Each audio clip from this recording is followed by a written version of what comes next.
দেখতে থাকুন আর শুনতে থাকুন একটি দারুণ সুন্দর ভূতের গল্প। ছাপাখানাটি খুব ছোট হলেও সারা দিন সেখানে কাজ হতো। ছুটি হতে হতে সেই সন্ধে হয়ে যেত। ছাপাখানার পাশে একটা চায়ের দোকান ছিল। 20 পয়সা দিলেই এক ভাঁড় গুড়ের চা আর তার সাথে ঝাল ঝাল আলু চচ্চড়ি দিয়ে মোটা একটা হাত রুটি পাওয়া যেত। তা খেয়েই বঙ্কু রওনা দিত। 2 বাড়ি পার করলেই শুরু হয়ে যেত বন। এসব জায়গায় কোথায় শহর শেষ হয়ে বন শুরু হবে তা কিন্তু বলা মুশকিল। শহর বলতে অবশ্যই খুবই ছোট্ট একটা শহর, গ্রামও বলা চলে। তবে ছাপাখানায় অনেক বাইরের লোক কাজ করত। তারা ওই গ্রামেই থাকতো। গ্রাম বলে তারা আবার চটে যেত, বলতো না, এটা হলো ছোট্ট একটা শহর। বনের মধ্যেই শাল গাছে বেশি ছিল। মাঝে মাঝে পলাশ, মহুয়া, শিমুল, বুনো তাল। দিনের বেলায় কিন্তু চমৎকার লাগতো। সন্ধে হলেই মুশকিল, ছায়া ছায়া অদ্ভুত সব শব্দ। প্যাঁচা ডাকে। বনের নাম হলো ঘনার বাদা। এককালে এখানে কুখ্যাত ঘনা ডাকাতের আস্তানা ছিল।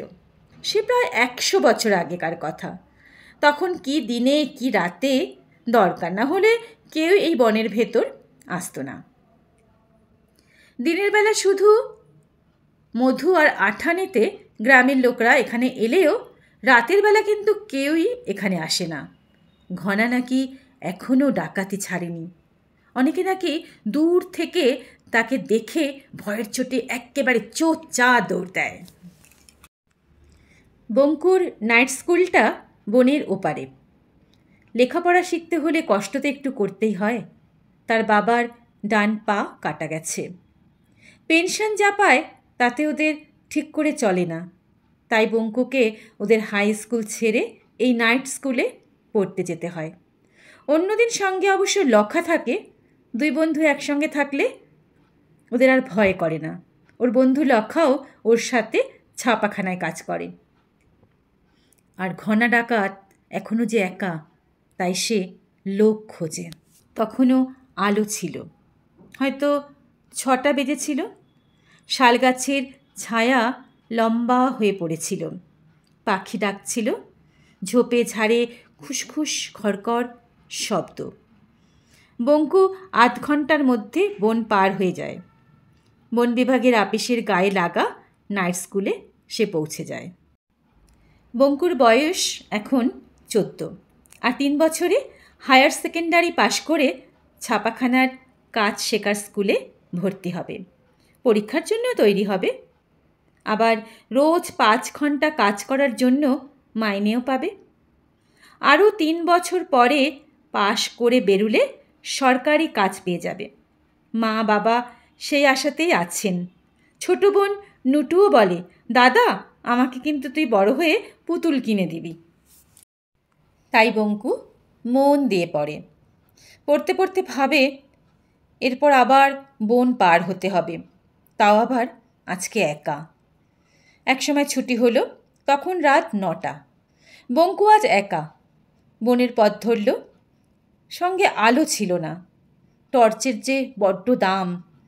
একটা বটগাছের কোটরে লক্ষা কয়েকটা শুকনো বাঁশের আগা ছেঁচে শুকনো পাতা জড়িয়ে মশাল বানিয়ে লুকিয়ে রেখেছিল।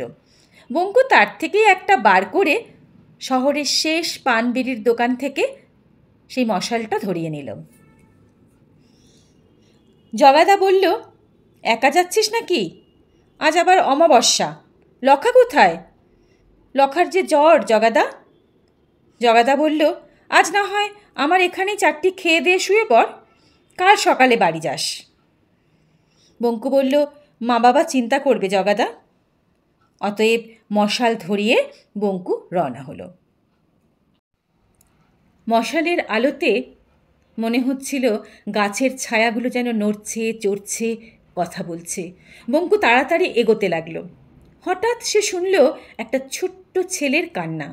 বঙ্কুর গায়ের রক্ত হিম হয়ে গেল। ও নিশ্চয় সত্যিকারের ছোট ছেলের কান্না নয়, নিশ্চয়ই অন্য কিছু। ওকে ভোলাবার জন্য ওই রকম শব্দ করছে।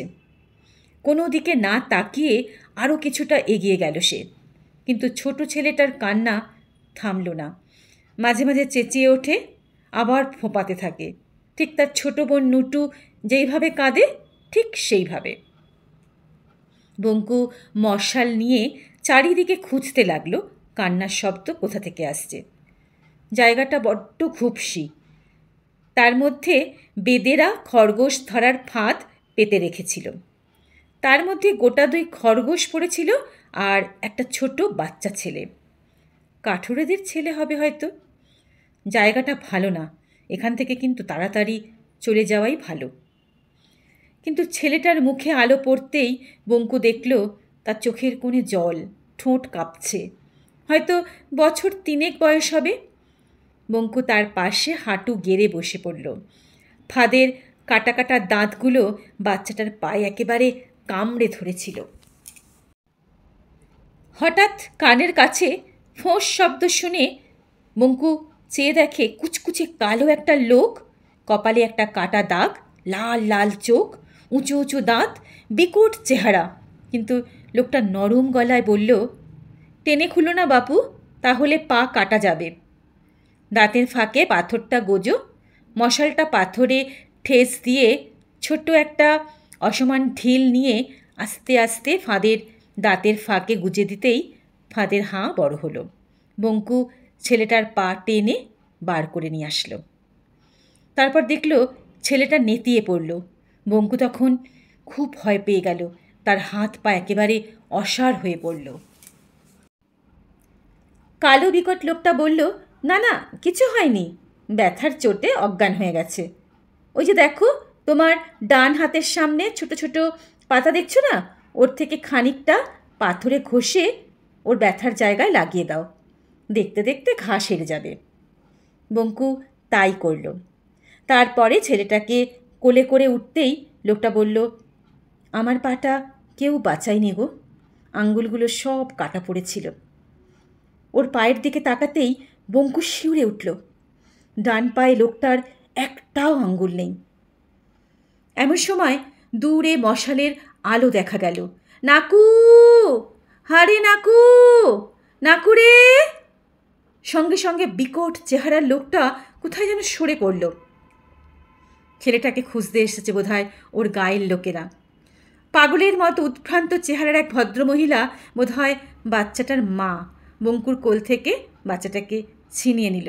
বারবার সে বঙ্কুকে বলতে লাগলো, বাঁচি থাকো, সুখী হ, ভগবান তোর ভালো করুক। কাঠুরেদের ছেলেটা নাকি বড় দুরন্ত, কেমন করে দলছুট হয়ে গেছিল। তারপর সবাই গ্রামে ফিরল ছেলেটিকে সঙ্গে নিয়ে। ছেলেটির বাপ অবশ্য বঙ্কুকে বলল, বড় বাঁচিয়েছিস বাপ, ঘনার হাতে পড়লে ওকে আর দেখতে পেতাম না, ঘনা বড় ভয়ঙ্কর। বঙ্কু বলল, ঘনা দেখতে কেমন? লোকটা বলল, কি জানি, কাছে গেলে তো নিঘাত মৃত্যু, শুনেছি কালো কুচকুচে, কপালে কাটা একটা দাগ, আর ডান পায়ে একটাও আঙ্গুল নেই, বড় ভয়ঙ্কর সে। বঙ্কুর বুকটা ঠিপ ঠিপ করতে লাগলো। সে বলল, না না, সে ভয়ঙ্কর না, সে বড্ড ভালো, সে মোটেই ভয়ঙ্কর নয়। এরপর নাকি ঘনাকে আর কেউ কখনো কোনো দিনও দেখেনি। লীলা মজুমদারের ভয়।